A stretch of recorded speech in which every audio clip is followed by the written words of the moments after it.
So Trump has a meeting with the Prime Minister of Japan. Japan's our ally. Japan is our ally. They're a small country. We trade with them. They have a lot of people there, though. I don't know a lot about Japan. I'm not going to pretend like I do.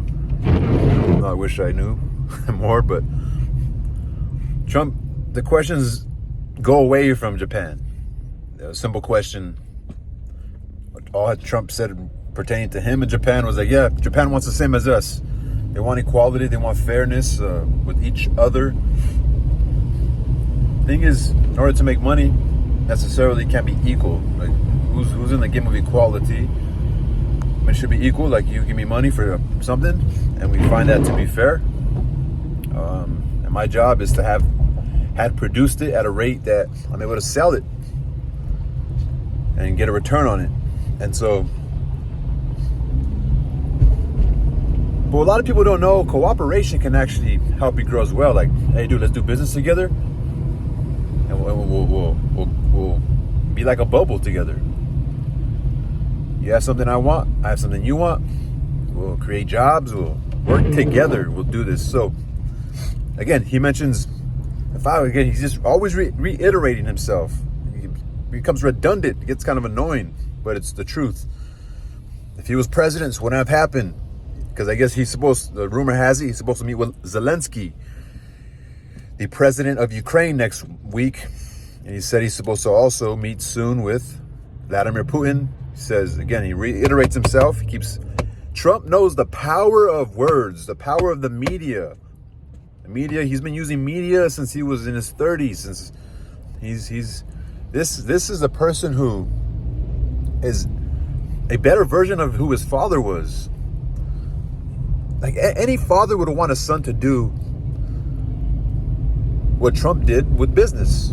They would want they want their child to do better than them, to learn the things from them that they wish someone would have taught them, that they would have learned sooner. And so Trump reiterates, I have a good relationship. I had a good relationship with Putin. This would not happen. This would not happen. And again, his impetus or his belief is that I don't want to stop this war for nothing more than people are dying. Like, who the fuck wants war? People are dying.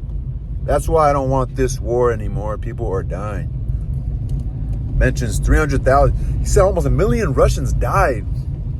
Almost 1 million Russian men have died. And I'm telling myself, for what? For what? For what? Like, and I try to put myself in the brain of a soldier going to fight. Like, for what? What were the generals telling their people when? What was Russia saying? Like, what was the motivation behind rounding up your army to be able to sacrifice their life? Like, for what? Like, maybe it was Ukraine. Ukraine seemed to be on the defensive, right? Because I also heard in a podcast, I'm sure you guys heard it too, that usually it's the, I guess, quote unquote, invading army is typically the one going to take more damage than the one defending themselves. It could be through motivation. It could be those strategies of war, a location of your soldiers. The idea that you're going forward and that person is just on the defensive. Looking for the right words to. You guys understand? So, but then I say, you know what it was? Russia's defending themselves. Russia's defending themselves. NATO is on Russia's border. Because I'm like, it does take a negotiation. Like, hey, bro, like, why wouldn't Russia want to be part of NATO? Like, why wouldn't we want them to be part of NATO?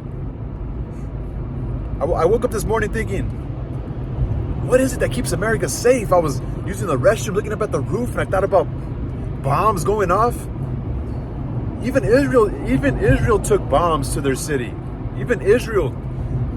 And Israel has an iron dome. Such a small country with an iron dome. Imagine that iron dome didn't exist. If technology wasn't around, Israel would not exist. Israel would not exist if there wasn't technology around. Without that Iron Dome, Israel would have been obliterated. Obliterated to smithereens. Pretty funny when Trump says that. I laugh every time. It's just funny. It's the word smithereens. It's like kind of childish, right? I know he knows what he's doing too. Like, and so we need an Iron Dome. We need an Iron Dome. I was sad what's going on in Ukraine, Russia. It's just sad. Wars everywhere. It's sad in Haiti. Like Haiti, like somebody's keeping these African countries. I don't know if Haiti's in Africa, but these countries with like black people who are suffering, like people are keeping them down. They're fighting. They're going against. They're fighting each other. Government's going against the rebels, and rebels have taken over. Like, you know, you guys heard about him, right? Barbecue. I kind of disagree with America not liking that guy Barbecue. And I don't know, the Kenya police are over there fighting on behalf of the Haitian government, going against these, they call them rebels, but these are people defending like their little town. So I'm a little kind of like disagreeing with America in that sense. Like, I don't know, are these rebels, I know there's probably evil rebels that like kidnap people, and even watch some interviews with the guy from Haiti, the most famous like warlord, Barbecue. He even talks about how some of these like the other gangs that kind of sometimes he goes to war with, or that he talks to, he has a little bit of relations, he gets mad at them when they go kidnap somebody or rob somebody.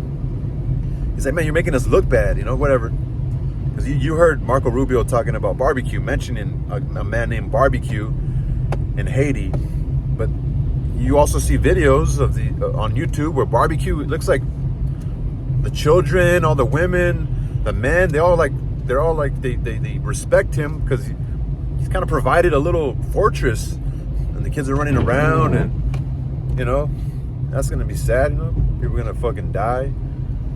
Like, what is keeping America safe? Like, what's actually keeping, like, people are actually dying out here.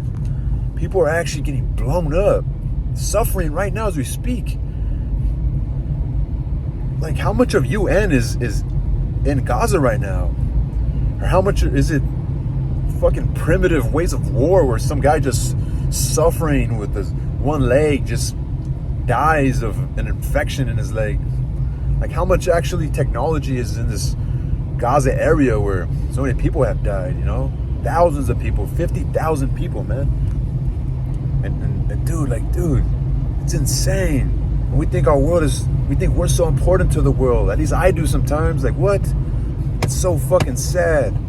It's just fucking sad, man. How fucking unhumble I am. I deserve to die, man. Walking around with anxiety because I have much of a fucked up shit on my brain. I'm selfish and arrogant, and I'm gonna be that. I'm gonna be that right now. I'm being this way, this right now. Thinking I'm special, like the world's gonna watch me say some true shit, you know. But so it was like Russia's defending themselves. Russia's standing up for themselves, and you gotta respect it, you know. And Trump would have made an agreement. Like, why wouldn't we want Russia and NATO? There's only a few reasons.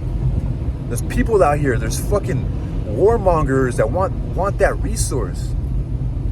They want to get more rich. They want to be more rich. They see resources in Russia. There's even resources in Ukraine. And as sad as it is, there might be some people in America, some very wealthy, powerful people in America. As sad as it is. So a lot of us are saying, we need to focus on ourselves. There might be the same people who are allowing immigrants to come to keep our labor wage down.